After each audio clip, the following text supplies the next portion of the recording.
And then whenever we're ready, just let me know and I'll start. Whenever you're ready.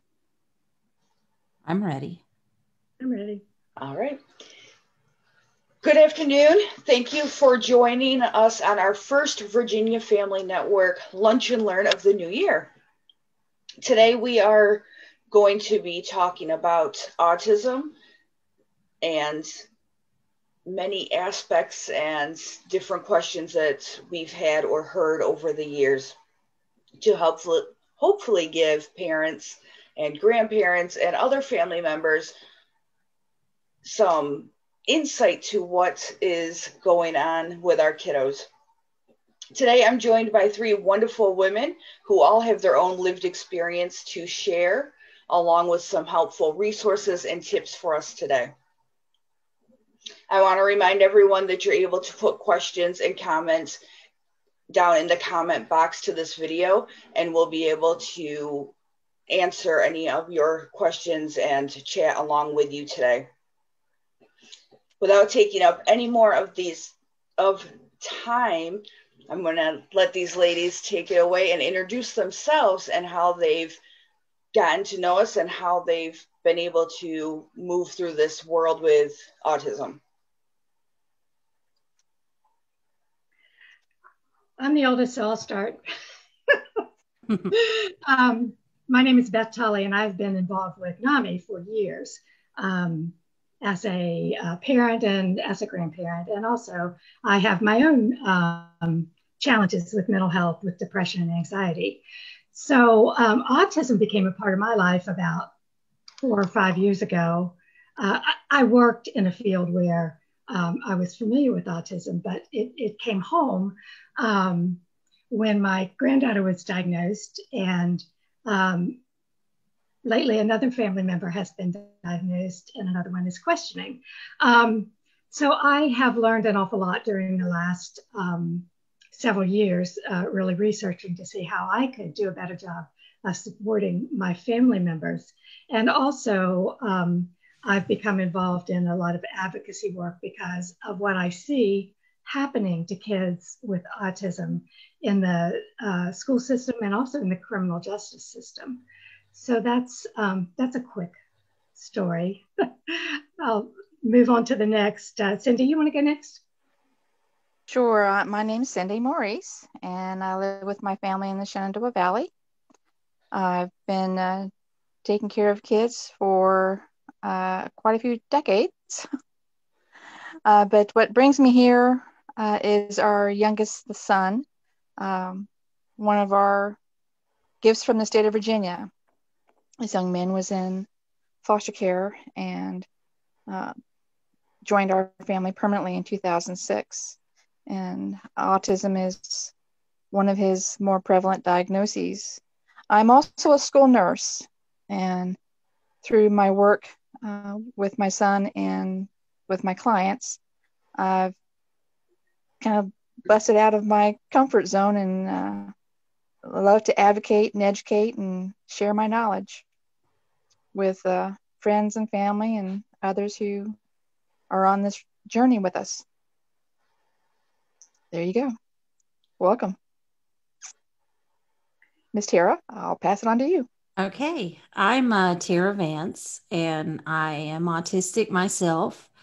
I did not discover this until a few years ago, even though in hindsight, that's been kind of a glaringly obvious truth. And I do not have my camera on because the whole eye contact thing is kind of multiplied in a Zoom meeting. As if you need me to be able to talk, then don't look at me. And I can't look at you at the same time. And so that's why my camera is off, and I'm sorry. I was a teacher for 14 years in public schools. I taught English, language arts, writing. And then I became a trauma counselor. I married an autistic man, knowing that he was autistic and seeing that as a desirable trait and one of my favorite things about him before I even knew I was autistic. And I specialized it in grad school in psychology.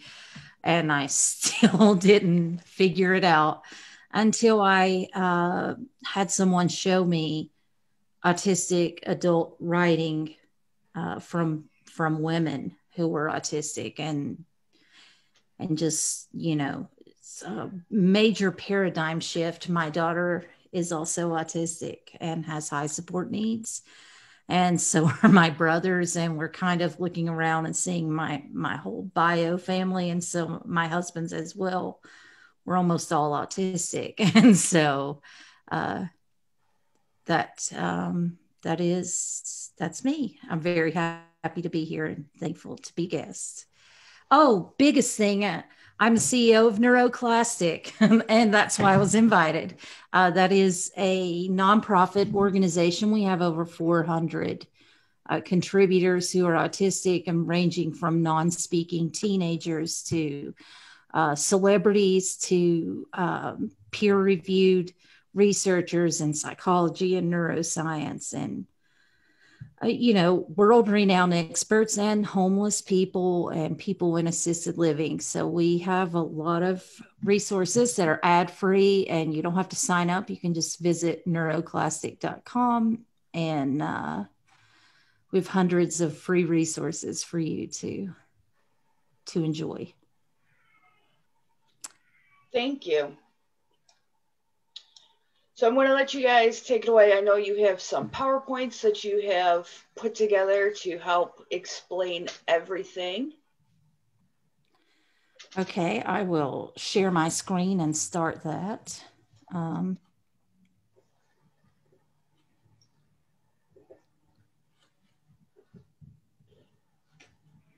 Let me know. Can everybody see this? Yes. Yes. Okay, good. Okay, so the general question, what is autism? What does it mean to be autistic? Bless you. Thank you. And you probably think the spectrum means something that it does not mean. You probably think of it kind of like this, where you've got your severe or low functioning end. This is the danger zone that you think of as just a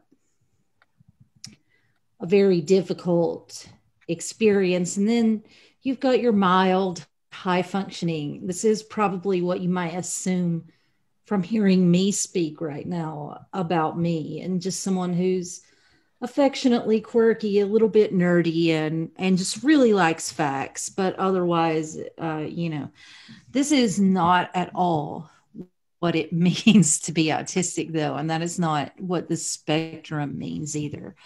It's more like this. And even this is a dramatic oversimplification, but we don't have hours, and you don't want a neuroscience lesson, so we'll keep it simple.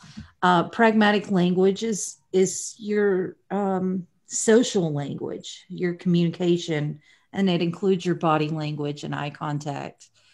And how much, within that, there can be a million different ways that can present differently for a person. And we'll talk about that in a second. Social awareness. This is one that most people understand to be associated with autism, but they don't really understand exactly how that it's more than just being blunt or not picking up on social cues. And we'll talk about that too. Monotropic mindset, how much somebody is, quote, obsessive about their interests. And if they have this mindset, because some people can't focus on one thing for more than a minute or two, but some people can only do one thing. And so that's called your monotropic mindset. Information processing, sensory processing, repetitive behaviors, and neuromotor differences. Neuromotor is related to body movements. Sometimes people are clumsy. Sometimes people cannot move intentionally at all. And they might be in a wheelchair, or they might not be able to button a shirt. And they might not be able to coordinate their mouth to be able to speak, but that is the only reason that they do not speak sometimes. And so you might have someone like me who can give you a pedantic lecture, but they can't control their body movements. So I'm no different from that person. That person might be, quote, less severe in other ways, or more high functioning, but they just can't control their mouth and their pharynx and larynx and jaw, and all those things have to work together, and they're from different parts of the brain. And so if one of those parts is less connected or is disrupted, they can't speak. And their bodies might get up and walk out of the room without them consciously being able to stop them. So that is usually the main thing that causes people to see, quote, severe or not, or high functioning, is whether or not somebody can speak and control their body movements. Can okay. Go ahead. Yeah. Could you go back to that for just 1 second? Sure. Because what I'm understanding from you and from our conversations before is that this range, you can have not only a range of these different qualities or whatever categories, but within the range, there can be a wide variation of what individuals can have. So within repetitive behaviors, for example, one person, this may be a severe, this may be shown as being really, really present a lot. And someone else, you may not even notice. Well, sure. And it could be that the repetitive behaviors are internal, and that, it's more like a repetitive, intrusive thoughts. A lot of autistic people, it's funny, in adult autistic culture online, you see a lot of people complaining about earworms and having like a commercial stuck in their head. There was a J.G. Wentworth commercial from years ago that had people singing like opera style about annuities. I don't even know what an annuity is, but that song is still stuck in my head. It's been like 10 years. And so that's kind of a repetitive behavior. It's just something about something gets stuck, and we get stuck that way. But to keep myself from doing the things that I historically have rocked, but people have told me that I look crazy, or I literally had a boss, and I would never say this about a person with addiction, but I had a boss say, look like a crackhead to me, because I was rocking one day. And so to stop my outward repetitive behaviors, and I didn't know I was autistic, and my boss didn't either. Otherwise, they probably would not have been so insensitive. But to stop that, I started grinding my teeth. And now I have almost no molars left, which is really sad. It would have been better if I could just rock. The teeth grinding does not help me stay regulated as much as the movement did, because that movement was releasing dopamine and helping me to process information that I can't, it got shamed out of me. And so that's kind of where that repetitive thing comes. Okay, so here is to kind of show that spectrum within each individual thing. And you can't always take one, pragmatic language has things to do as well with like your motor control. Because if you can't coordinate speech to like adjust your facial or control your body, you can't have the right tone and facial, well, I won't say the right, but what people expect, the right facial expressions and tone and things. So these are all really complicated, but to simplify, we look at me. I'm Tara, very blunt and direct. I don't do greetings or small talk. I have forced myself to do it, and it's really hard for me to pay attention because my auditory processing is very poor. So I don't anymore. It doesn't mean that I don't care how you are, but when I ask you, how are you, you're probably not going to tell me how you really are anyway. So to save myself some battery, some processing juice in my battery, some charge, I don't do small talk anymore. If you have something that you need to talk to me about, go ahead and do that. But I won't ask you just for the ritual. I never use hints, which is a huge problem for me in pragmatic language because everyone else does. So everybody thinks I'm being aggressive or passive aggressive, but I can't even be passive aggressive. I don't think that way. So if I say your hair is different, everybody thinks that I'm trying to say I don't like it because I didn't say your hair is pretty. But I just said that I noticed something, and that's all it meant. It wasn't a value judgment, but that's a huge thing. It's not just quirky. It gets me in trouble because people don't understand what it means to be autistic. I am better in text than in speech. I have really dry humor. People don't think I'm being funny because I don't laugh or have the right expression unless they get me, and then I'm pretty funny. I quote things verbatim. Spontaneous language is hard for me. So a lot of what I'm saying is actually me remembering word for word things that I've typed before. Even as I'm speaking, I have typed this before and just memorized it. So I seem spontaneous, but this is a lot of work to be able to do that. Eric is my husband, and this is really about him. He doesn't care if I talk about him. I have consent. He rarely speaks. He has gone probably years without having a conversation because he has selective mutism and a lot of anxiety. So almost everything that he experiences socially is within his head, imagining if he could have the conversations.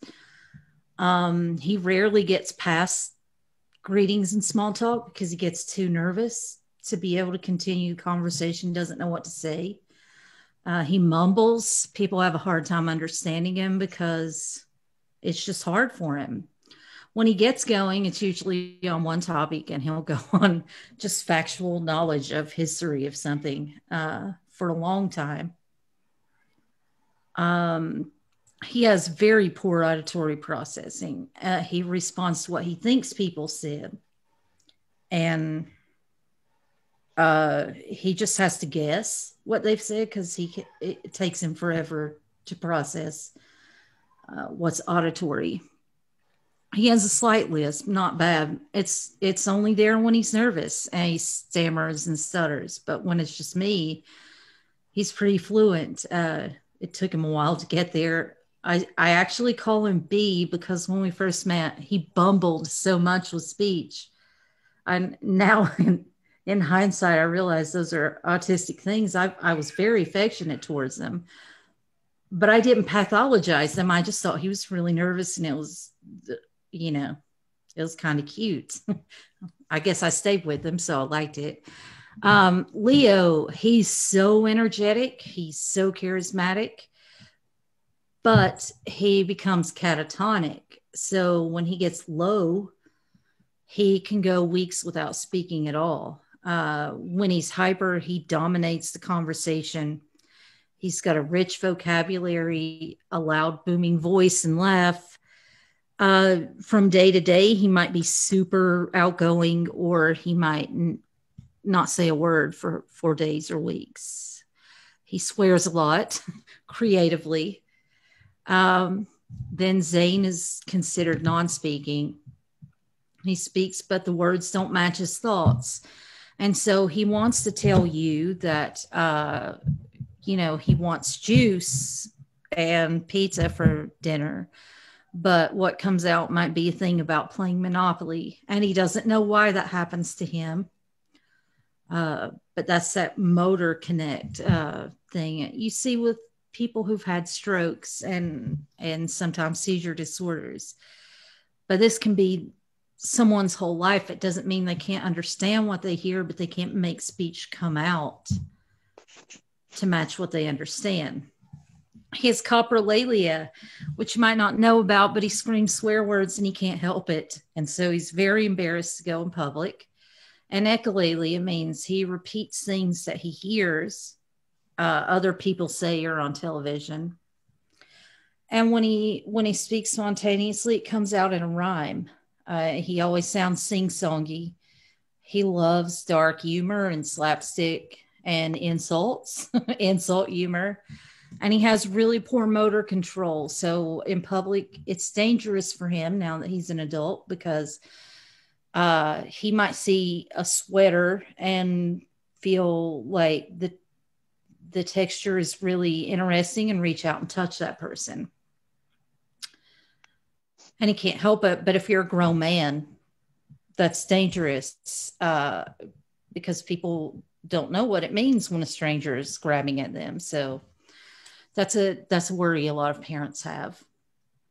And I won't go through all of these because I don't want to talk all day. But since this is going to be pre-recorded, you can just pause this and kind of go through and take your time reading these differences. Sensory awareness. I just want to say one thing. My husband and I are so different in this realm. I notice everything very quickly overwhelmed. He notices nothing except what's internal. So he's so sensitive to pain. He feels it so acutely. His stomach is mildly upset. He cannot pay attention to or absorb anything from the outside world. I'm the flip side of that. I notice everything outside. I don't notice if I'm sick. I've gone to work with sepsis and organ failure, not knowing that I was sick. Excuse me. So there's that very different sensory thing. I notice everything and my husband notices nothing. I process quickly. He processes slowly, but he has a lot easier because he doesn't intake all that information. He's the opposite of me. And so this kind of shows that, a bystander might see both of us and not immediately understand or realize that we're autistic. But this is a very big difference even within our household. I can't stand noise or anything moving. He doesn't notice noise. There could be fire alarms going off and flashing lights, and it's making me panic and, fall on the floor. Our kid is screaming. He's just sitting there, thinking about something in his head, and the world is invisible to him. And so that's kind of, some people are so sensory seeking that they're like an adrenaline junkie, and they have no sense of danger because they need that sensory so much.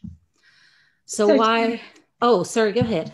Yeah, I'm interrupting here for a moment because all of those slides show me a couple things, other than the fact that I saw myself in a lot of places. But the thing that strikes me, and it's been resonating with me for years, is we have a culture of when people are talking about kindness and getting along, we throw out the golden rule: do unto others as you would have them do unto you.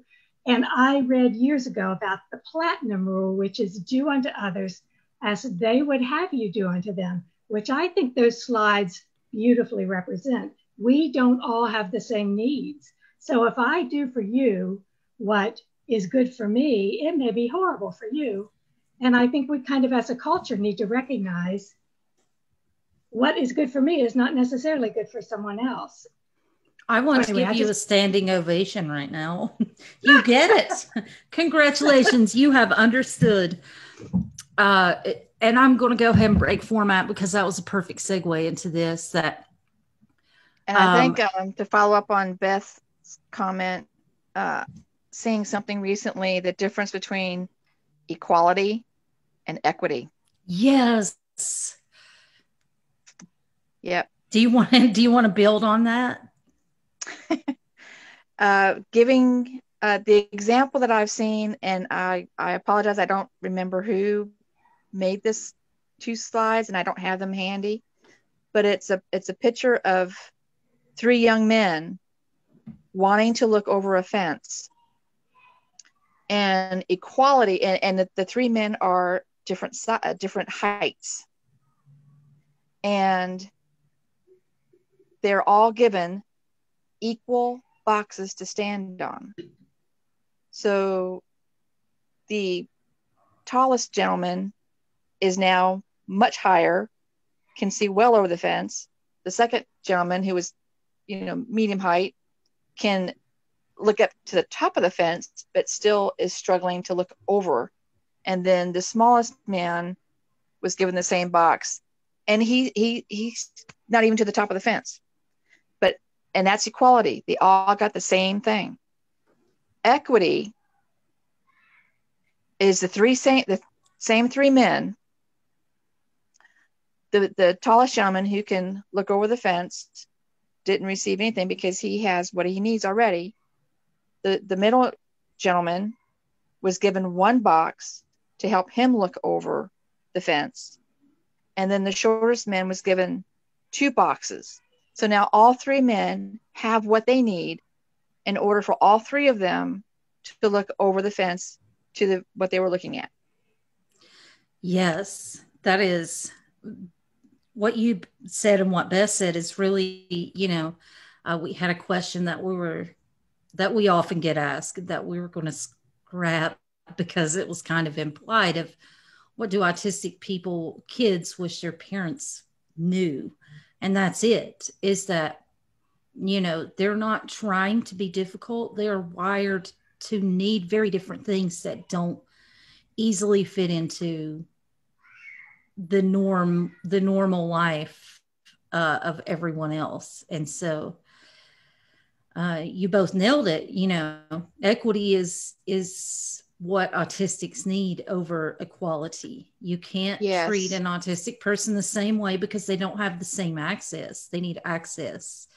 And we have to make the world accessible for them by giving them an extra box to be able to see from the same vantage point as the tall man.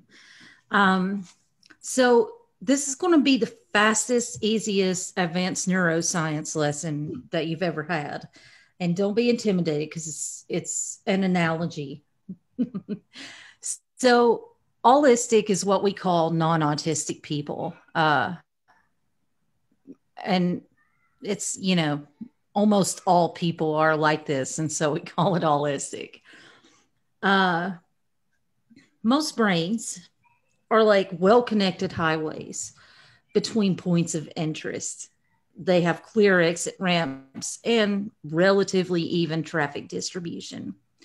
So, you hear a sound, the sound goes to the exit ramp for your auditory cortex, and you know what you've heard. And you have very few traffic jams because your highways are evenly distributed. Autistic brains are not like that at all. They have, 14-lane superhighways, detours, footpaths, scenic routes, boat streams, winding West Virginia back roads. They're very different in how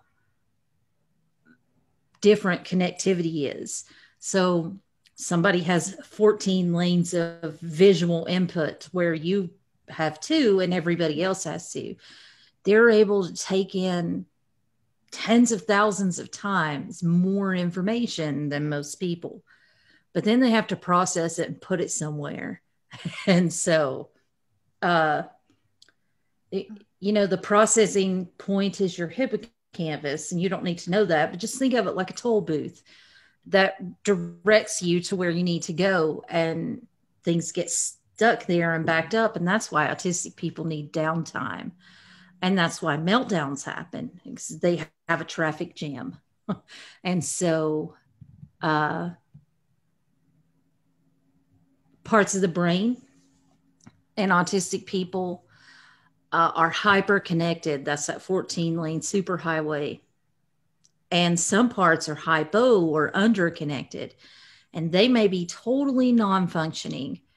And so your sense of balance, your vestibular system that starts in your inner ear, might not work at all. And you're always dizzy.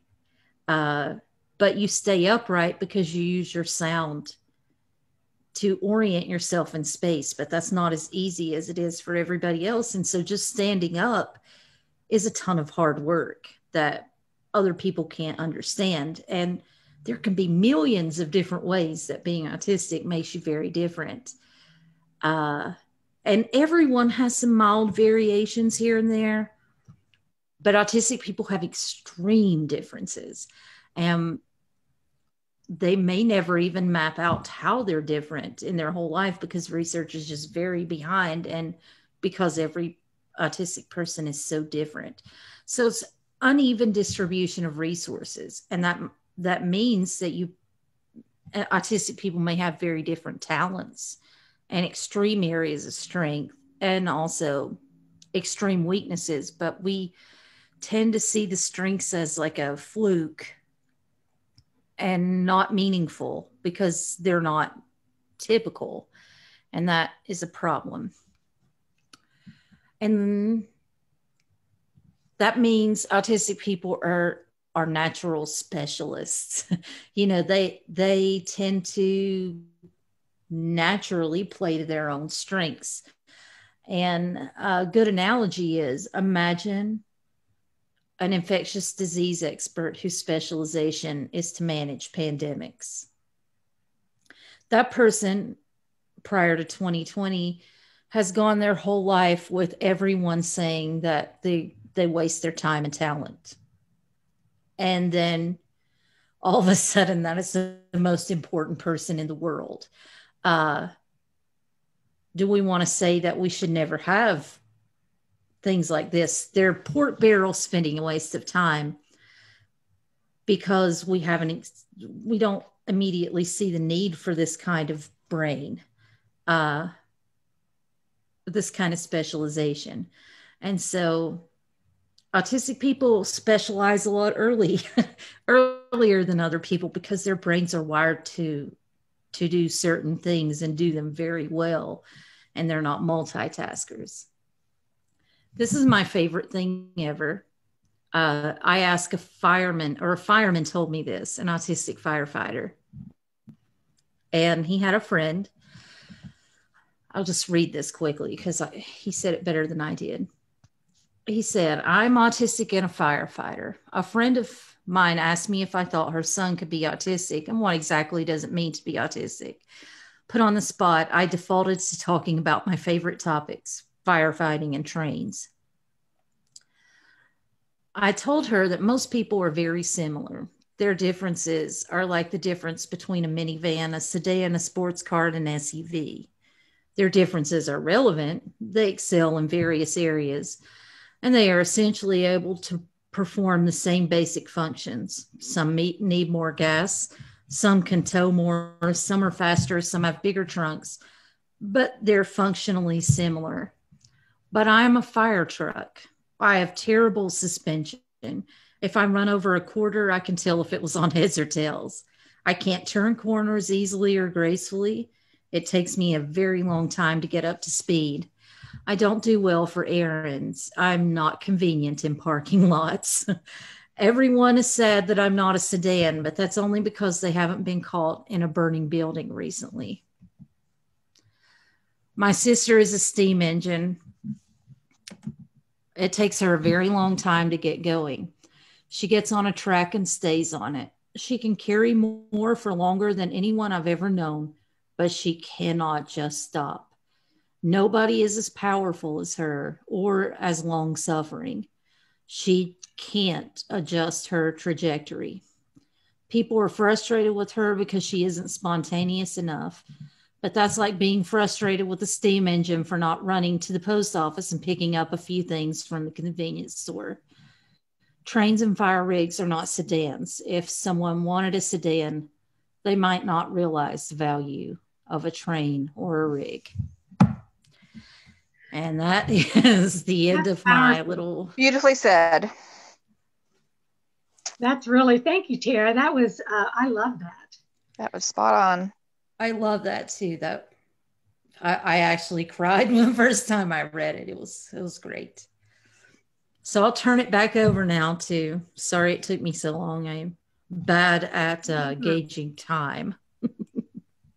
Well, that's absolutely fine. It's a lot of great information that you are able to give us. I also have some questions that I thought we'd be able to go over, and then the three of you would be able to kind of give your experiences and let others know about other tips and resources and just how you were able to handle things that worked for you. May not work for them, but at least it's somewhere to start.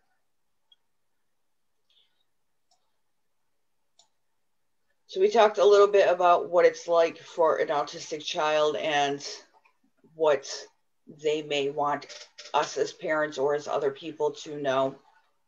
Is there anything else we wanted to add to that? I don't remember where I was going to add it, but I'll add it here. When I think of my experience with my own family, and I think of what I see through experiences from parents on the various Facebook support groups I'm on, and what I see played out in data in school statistics, I think kids and adults, but my focus has been kids. With kids who are autistic are incredibly misunderstood. Judgment is placed on them for their behaviors that is not accurate. They're judged for the differences, and intention is often applied to behaviors that are not intentional behaviors, whether they're stress behaviors, whether they're differences in languages, whatever they are, it's not intentionally trying to be hard to get along with. And I think when I think of what I have learned is, first of all, to be open and curious and compassionate and assume the best, assume competence, regardless of the skill level, whether it's talking or movement, assume competence and don't make misconnections between what someone is able to articulate, whether verbally or through an augmentative communication or anyway. Don't make a misconnection between somebody's what they understand and perceive and what you see them produce. I just think we need to value and appreciate the differences and really seek to understand and provide the support. Thanks, I will Beth. add a comment in saying that before 2020, well before 2020, social isolation is not a new concept for our families, our special needs families, whether they're autistic or not. I think since 2020, a lot of people are starting to understand better about the social isolation that we struggle with on a daily basis. And it's 2021, and we're still struggling with trying to get friends, family, colleagues to understand that we're all on this rock together, flying through space, and we need to do better as a species. I agree. I think this leads really well into our next kind of set of discussion points. So the next kind of thing is, how should parents respond to meltdowns? How can it be prevented? But also going along with that, when it comes to our kids being perceived as rude, or they're not following instructions, and almost like they have their own agenda going on. They want to ask a lot of, why do you want me to do that, instead of just doing that. Kind of like, how can that be prevented, or not prevented, but how can we understand that better? Like,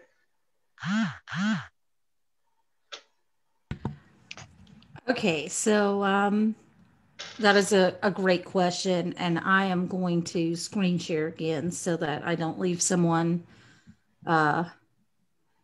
stuck with the camera centering you. And I have a slideshow for everything. But briefly, before I do start this slideshow, you have to think of autistic and non-autistic or allistic differences as two different languages. You think that you speak the same language because you use the same words, and you think that you're both speaking English, but it's not the same. If you went to a different country with a totally different culture and different values, different things are offensive. For example, eye contact is offensive in collectivist cultures because it, especially, for children to look adults in the eyes, because it kind of reinforces social hierarchies, and that is disrespectful in a lot of cultures. And so that eye contact thing that Americans value so much would not work in other cultures. It would be rude. And there are a lot of things that wouldn't work in other cultures, and or things that here would be rude, like eating with your fingers at the dinner table. Some cultures very much value sensory experiences, and I think that autistic people tend to fare better in collectivist cultures. And so this metaphor is very appropriate, because it's almost like we're wired for collectivism, but America is the most individualistic country and culture in the world, and we value independence more than anywhere. And so that's where autistic traits are, and autistic neurology is the least valued in a collectivist society where people fall into a role based on their strengths and how they can contribute to the world. A specialist is a very important part of society. And so that pandemic expert, or that person who knows a whole lot about bugs and becomes like, I forgot the word for them. Entomologist? Yes, entomologists. Yeah. I learned that from watching Bones. Yes. Define collectivist. I kind of understand that independence versus interdependence, and community value versus staunch individualism. Yes. Okay. Well, a collectivist is anti-competition. America is very competitive, and very much into ownership. And so you are expected, no matter where you are in life, to pull yourself up by the bootstraps and be a contributing member of society by yourself with no help, or you're a burden. Right. And so in a collectivist society, the values are that they're interdependent. Independence is a myth. It's a thing that people with a whole lot of privilege tell themselves that they are, when they're really only independent because they don't have a mountain crushing them and a million obstacles preventing them from, meeting the goals that other people can't meet. And it's not just ability or disability, it's also race and socioeconomic class, family of origin. Lots of things can prevent people from having the same access to being quote, independent. And so that's a myth.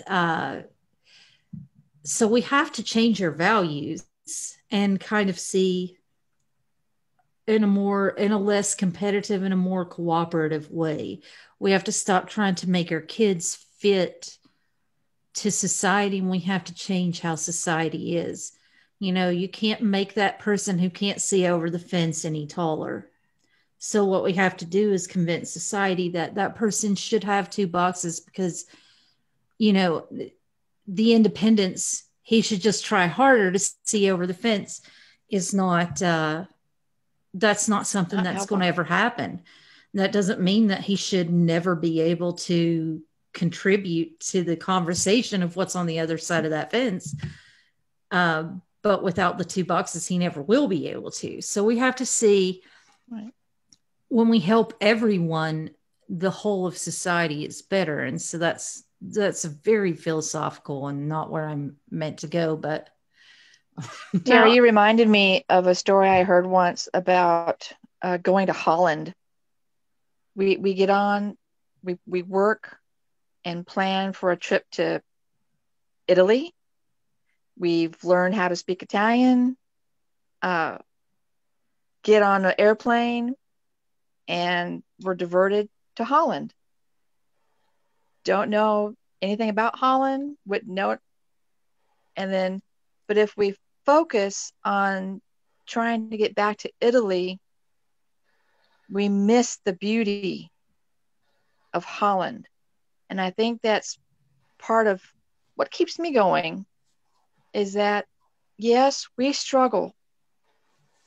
Some days is harder than others, but seeing the beauty on what our children can do, it's such a wonderful thing.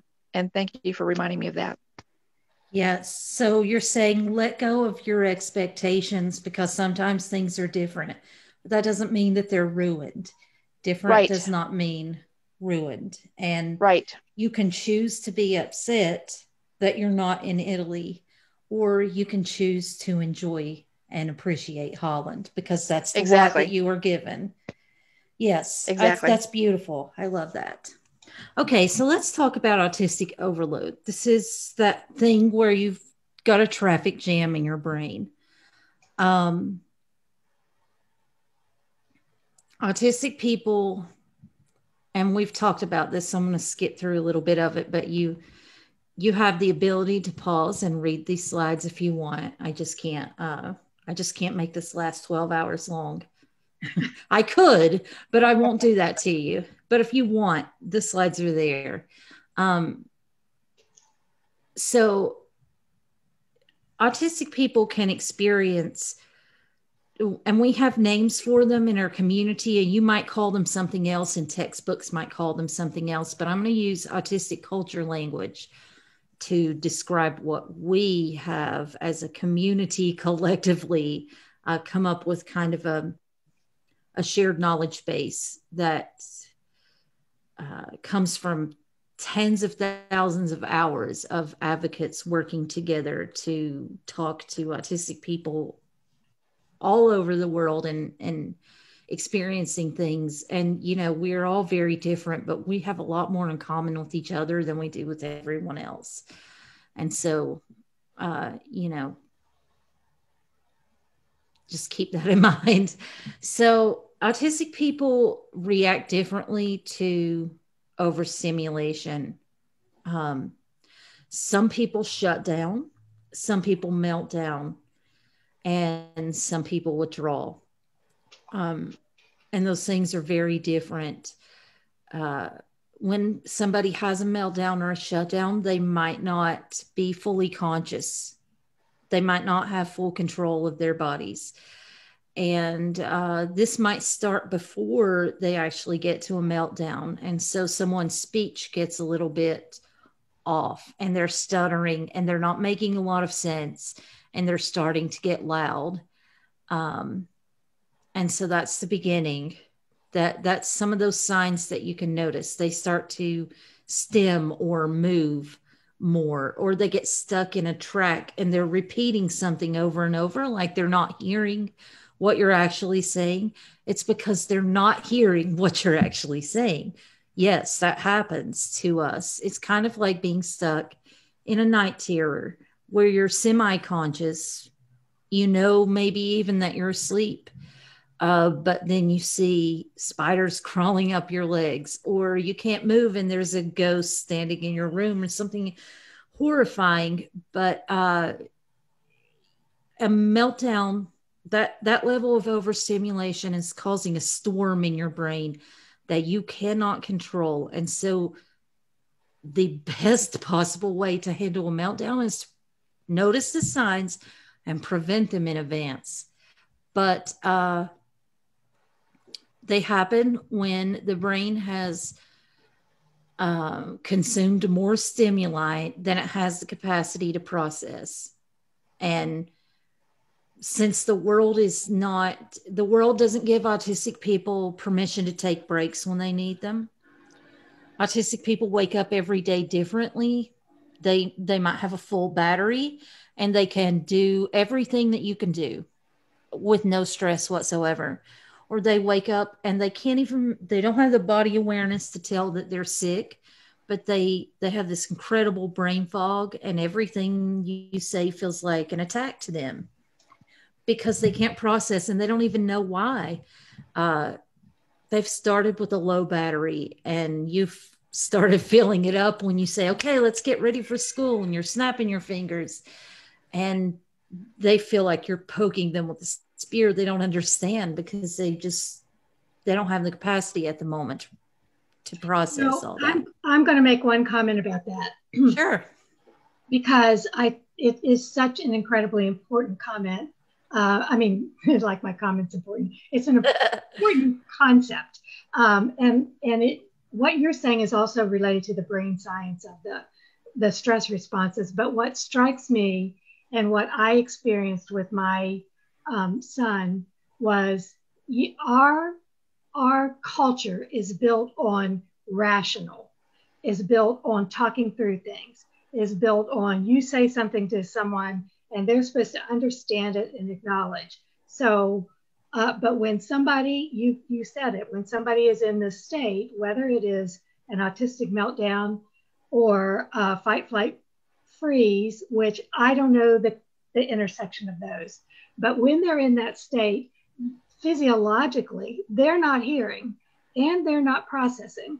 So, but our culture, and that's another issue I have with PPIS, is that everything is rational, everything is cognitive. So the go-to method is to address it cognitively. And it's impossible. If somebody's not hearing or processing, your words are falling on deaf ears, literally. So anyway, thanks. Yes, all of that. And so,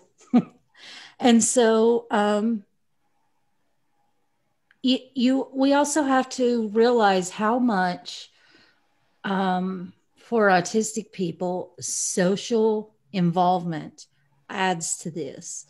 Autistic people tend to not melt down very much when they arrange their own lives the way they need, but children don't have that option. And the information that parents get about what it means to be autistic and what they should be doing, which is managing outward behaviors, actually makes things worse. It makes parents' lives and their children's miserable for no reason whatsoever. But parents need to realize that those things are commercials where autistic people are products, and that is terrible information that's going to make your lives harder. So you have to stop looking at behaviors and start realizing that stimuli for most people comes in like a trickle of water from a sink. To an autistic person who's overstimulated, it's like they want a glass of water and you shoot them with a fire hose. It's too much for them to process. It's just going to knock them down and feel abusive. And you say, oh, I just gave them some water. And you don't realize how hard it is for them to field all of that because they can't. and the social involvement of trying to make you happy when they're already that overwhelmed and confused, and to try to follow the social rules is too much for them in the moment. And so burnout is what society calls regressions. But it's a silent and prolonged collapse. Somebody has just been so traumatized by being just existentially, as a point of life, overwhelmed all the time, and people don't understand how hard everything is for you, and you shut down. It can manifest as losing things that you've already mastered, like talking or socializing, and physical pain, stomach issues and nausea, dizziness, feeling hopeless, depressed, unable to come out of brain fog enough to, so you might have been able to shower and go to work every day, but the workload and the managing everyday life was a million times harder for you than it was for everyone else. And nobody else knew that. Sometimes you didn't even know that. And so eventually the trauma of that just shuts you down. And that's what a burnout is. If your kids have regressed, that means you need to try less hard with them and just enjoy every day with the least amount of stress and demand possible. Stop trying to make them fit developmental timelines, because you'll just traumatize them. They develop on different timelines. It's going to happen almost exactly the same way, no matter how much you intervene, because you can't really control a person's developmental pathway to that large of an extent. You just need to keep them emotionally healthy and let them flourish on their own. If they regress or shut down or burn out, that means back off and relax. It will help you both. You don't have to try so hard. And that's a thing that parents think they need to do, is try and try and try. But then this can happen. As an infant, it's called failure to thrive. It means that the baby has stopped growing. It stopped developing. It stopped crying because it realized its needs could not be met. And this is an autistic person's way of life. We have to learn that our needs are not ever going to be met. So we fail to thrive. And this is what parents need to avoid. So they need to make fewer demands and realize that trying to push them is like trying to shame someone for not being able to see over a fence when they're not tall enough to. So relax. That's the easiest advice. Just relax, enjoy your kid where they are. Don't try to make them independent or perfect. And then they will end up doing a lot better in the long run. So, a meltdown. Oh, go ahead, Beth. Yeah, of course I have a comment. I think one of the most difficult things as a parent, particularly if you don't know what's going on, or if you haven't had education about the brain, how the brain works, or autism, is probably, even if you've had it, our tendency is to take our kids' behavior as a reflection on how good a job we're doing with parenting. And so if we're seeing something that, I mean, their difficulties reflect on that we're not doing a good job.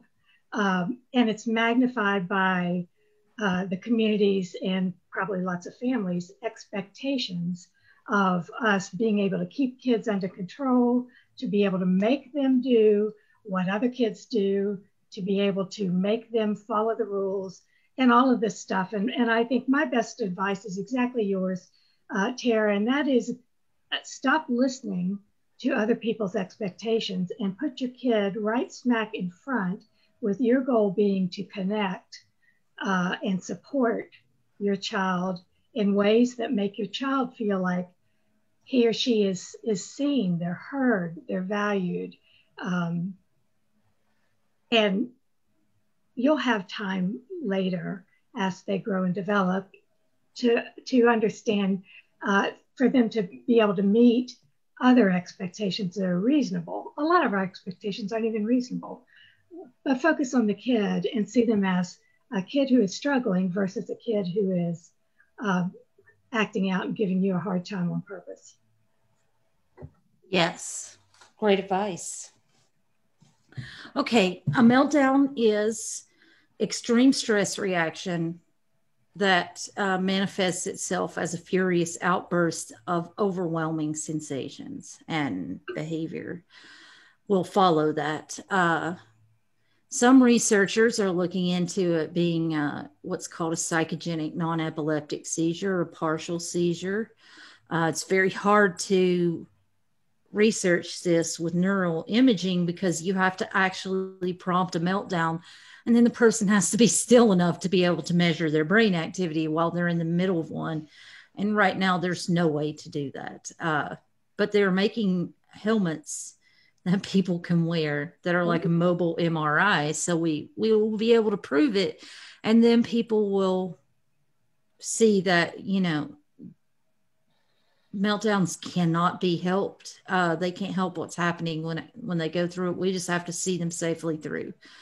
But they present as loss of control and behavior, and they can be expressed vocally: screaming, yelling, aggression, loss of speech, cursing, physical, kicking, hitting, breaking things, biting, or both of those, just screaming.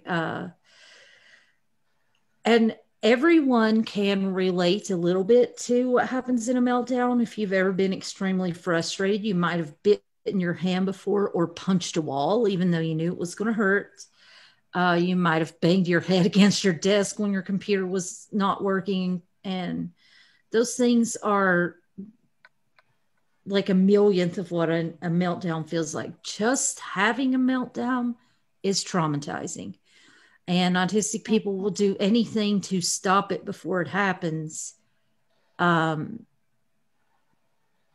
But they don't always have the option. So they try to just learn to shut down enough until they can get somewhere private. And that comes with being older. You eventually learn to become helpless because you can't live the life that you need. And so you just shut down and go through it like a zombie. And then you blow up when you get home, or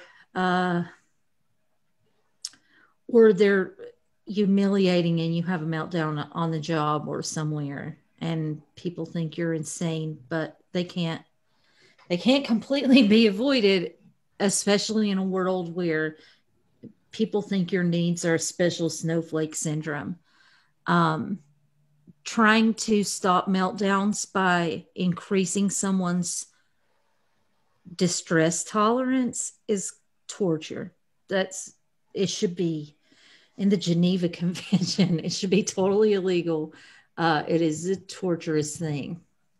And the other thing is use of behaviorism programs like rewards and consequences. That's what I meant. Okay.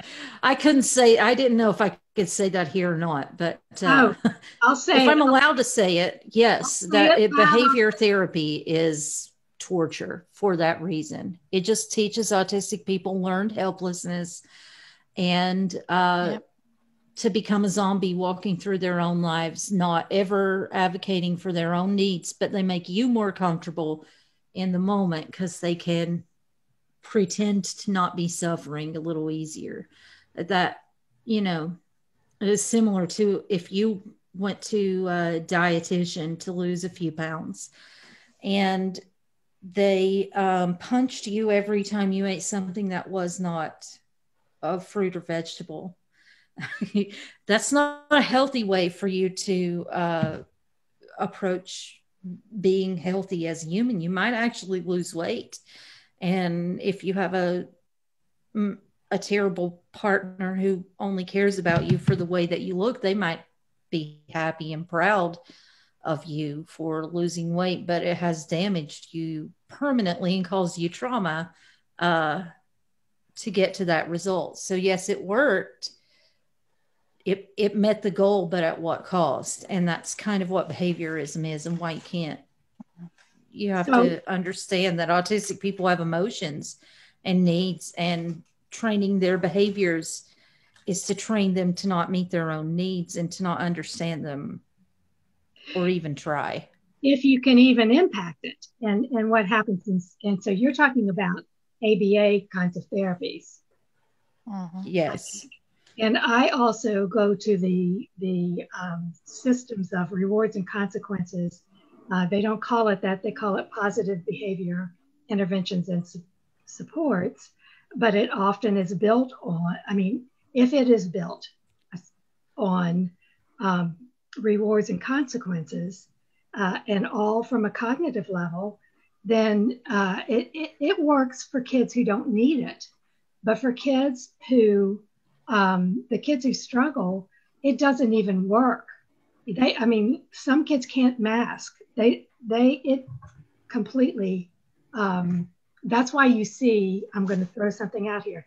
That's why you see with kids who have disabilities make up only 13% of the population of students. They make up 80% of the kids who are restrained and 77% of the kids who are secluded. And 42% of the people in prisons. Yeah, Yep. It's That insane. school to prison pipeline. We are not understanding kids. We're just punishing them. We're not understanding or supporting them. We're punishing them for outward things that they don't have control over. So I'm sorry, I just had to digress. Go ahead. Okay, This we have actually shut down. covers. Oh, go ahead. Sorry. This actually covers a lot of the other points that we were definitely trying to make. So we were going to talk about, why is it autistic kids or kids in general do some things well sometimes and not other times, and we've definitely covered that. Definitely. Then, that's that. Oh, well, how overstimulated are they? That's the question. Exactly. And they might not even know why they are, because they have to go and sit alone and process all of that. Or they might need to process and move at the same time, but they've had to sit still for too long. So that's why a lot of autistic people move constantly, is because they can't process without movement. Their brains are wired to process only when they move. And so, you might let them do their thing and they turn out to be a world famous dancer, or they might just turn out to be a happy, well-regulated person because they follow their body's cues. Either way, it's a win. Absolutely. To let the autistic person be who they are. I'll just briefly say that shutdowns are like failure to thrive. We don't ever want to, people are sometimes happy when they've pushed autistics into shutdown because they become docile.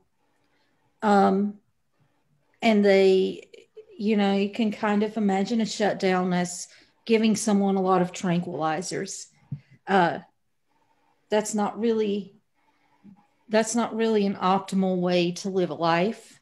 You've just caused them to settle into learned helplessness. They don't fight anymore because they've learned that there's no possible way to meet their needs. Everyone is going to fight them all the time. Their needs might seem silly and ridiculous to you, but they don't always understand why they're doing the things because they're not neuroscientists, and neither are you. But autistic people are not good actors. They don't naturally think to act. No one acts when they're in an emergency because you don't have the ability to put in that kind of social grace in the middle of a fight or flight. So when an autistic person is advocating for their needs, it's not the same thing as someone being manipulative. And parents often wonder, and we talked about this a minute ago, am I being too permissive, not setting limits, enabling things? You try to push them. You want them to grow up and be independent one day. Why?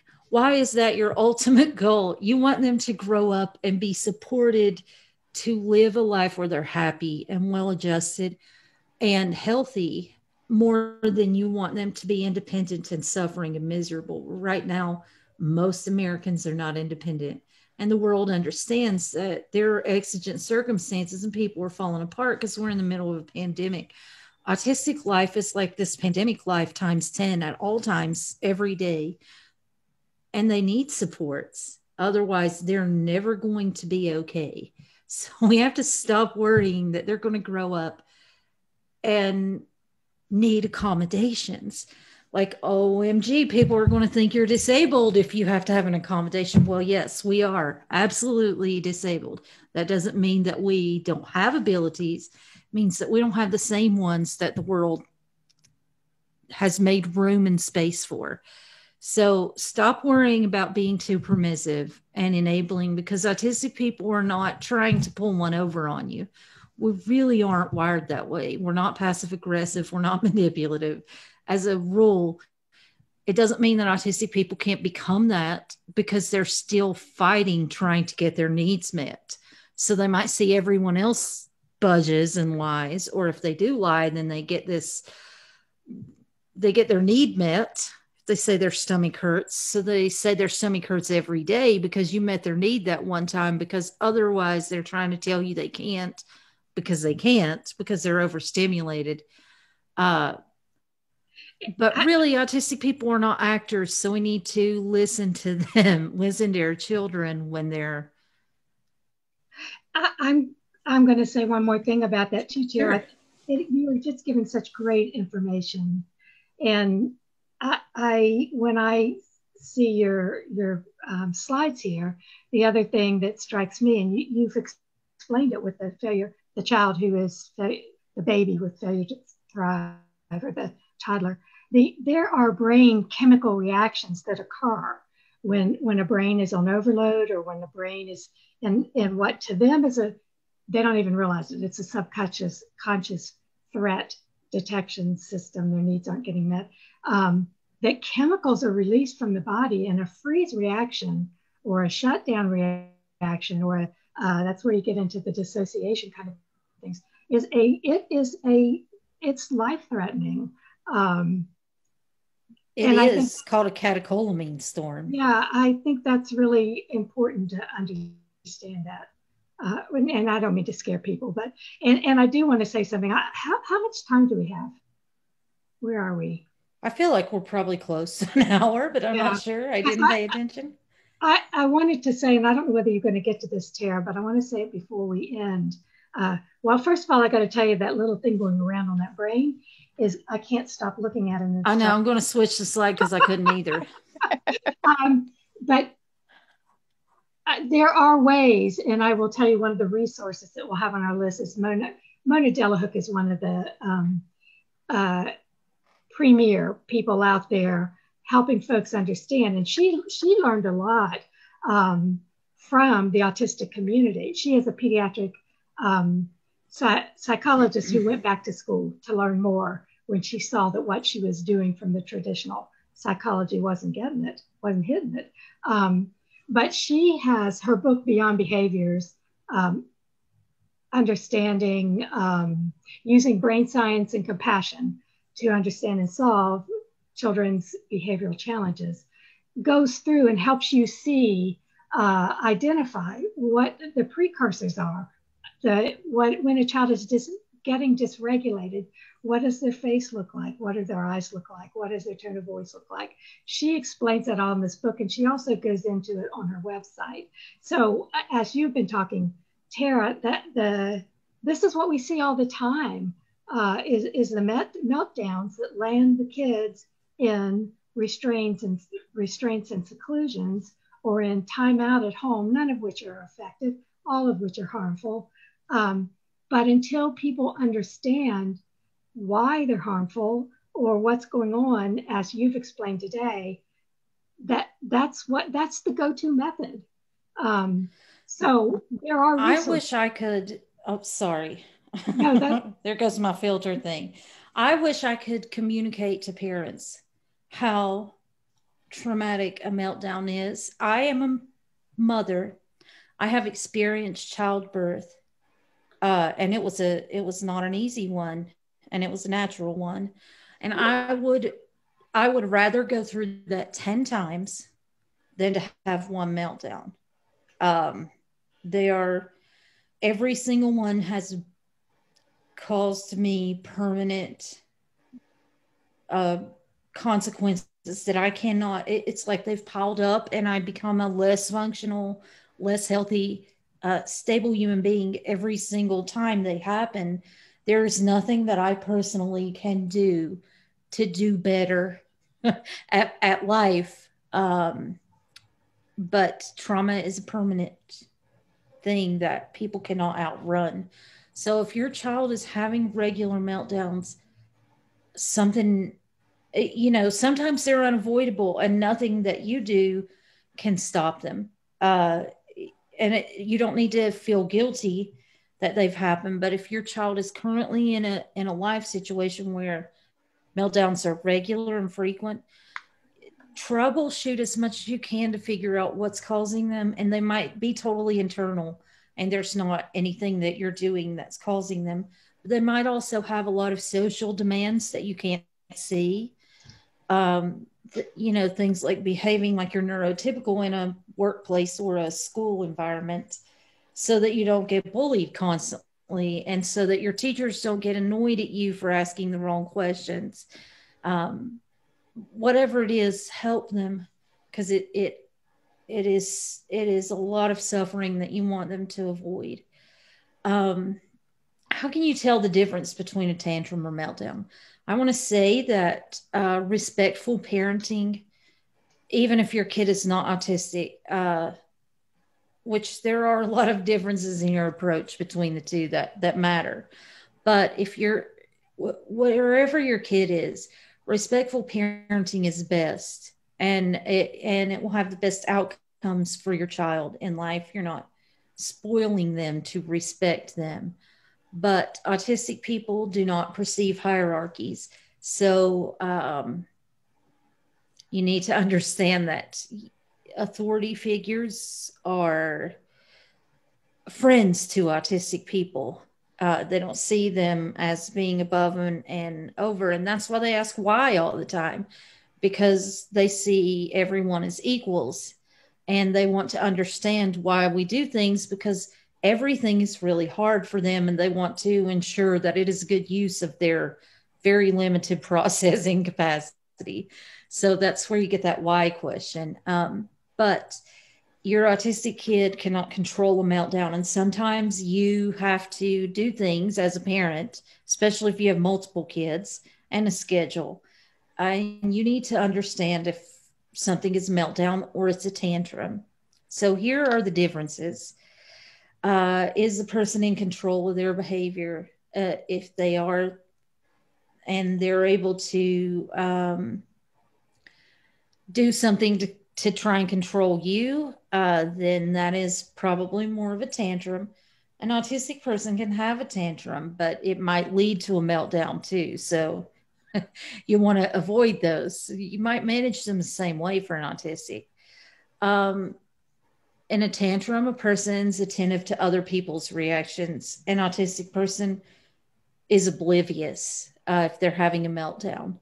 And they could have one if nobody is watching. Tantrums are generally more of like, hey, I'm trying to do this because I need you to meet this need for me or this desire. And I think that this will work.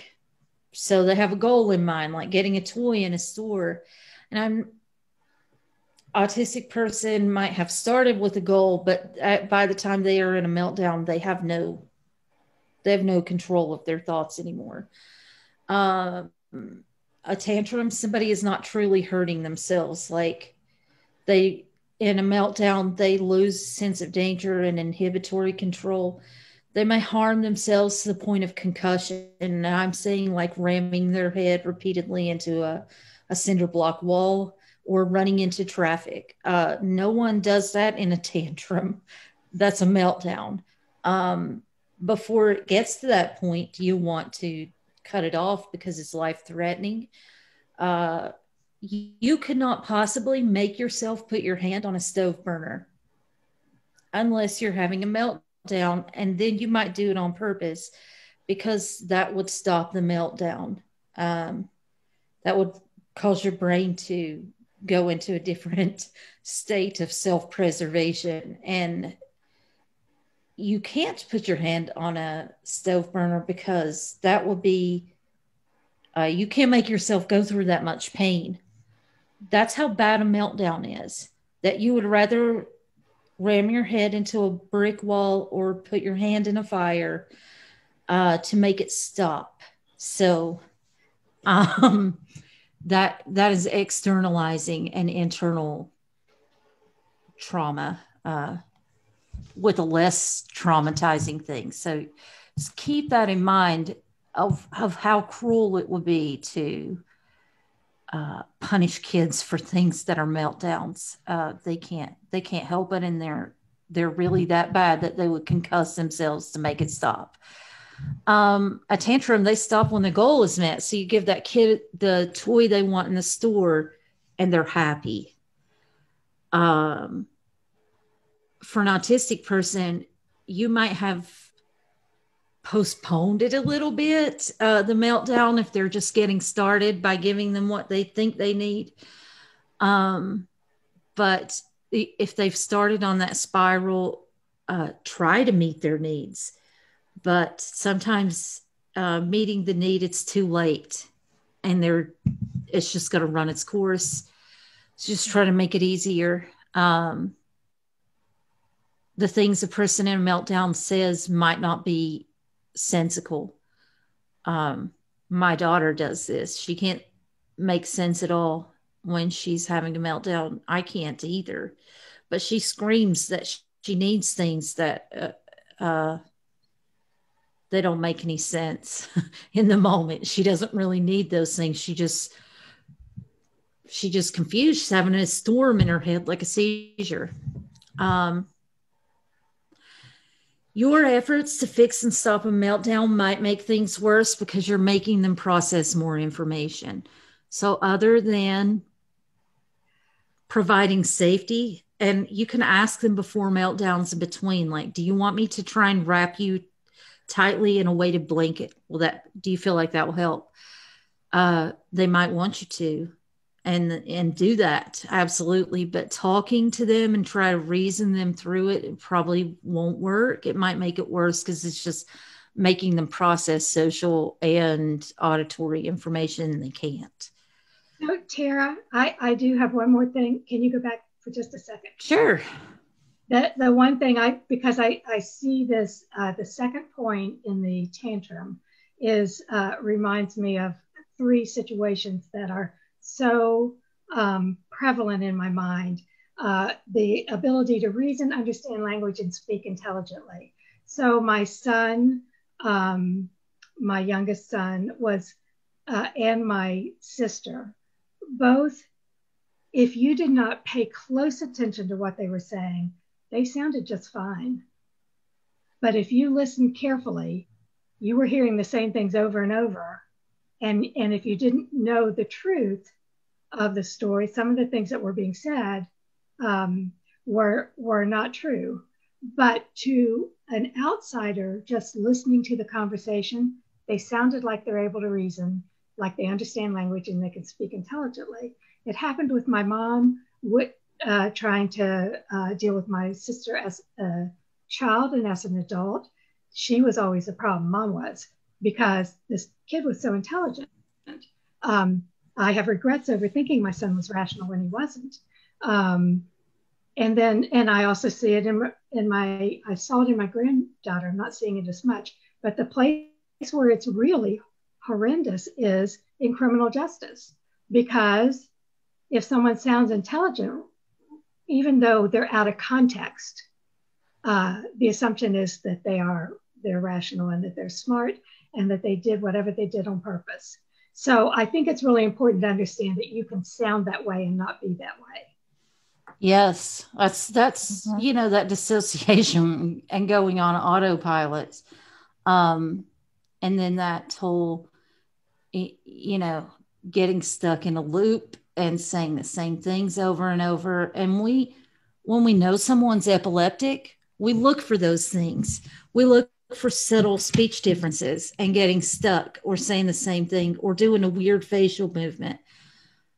And for autistic people who are very much having a neurological event similar to a seizure, even if we don't call it a seizure, it may as well be a seizure. It's the same thing. It's a storm in your brain. It's dysregulation that you can't get right. You just have to see it through.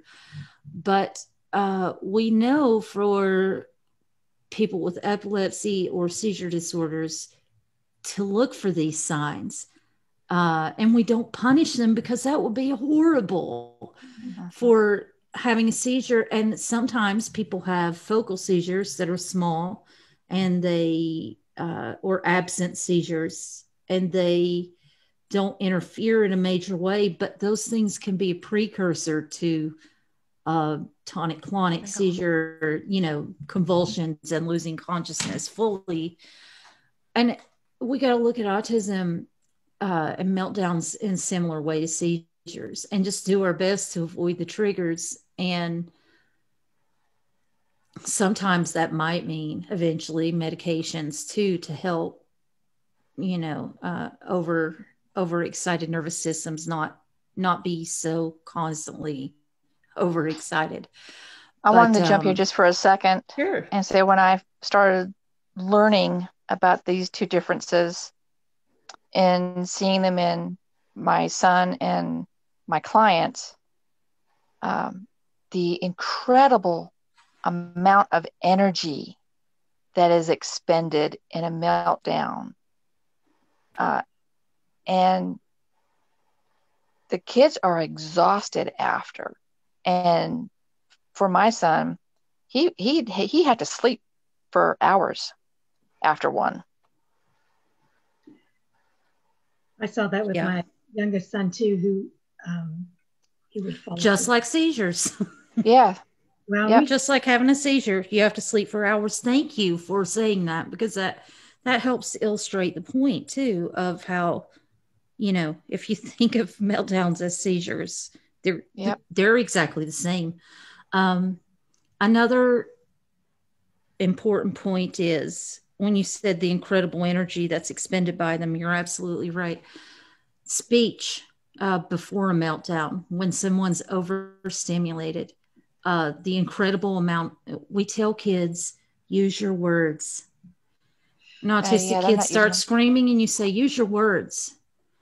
Well, why are they screaming? Are they doing it to manipulate you? Wait, no, autistic people aren't manipulative. They are extremely disabled because they can't be manipulative. Most of us, especially when we're that dysregulated, we can't muster the energy to even make sense with their speech. And even though I have a graduate degree with a 4.0 GPA, I did all of that on my own pace in writing.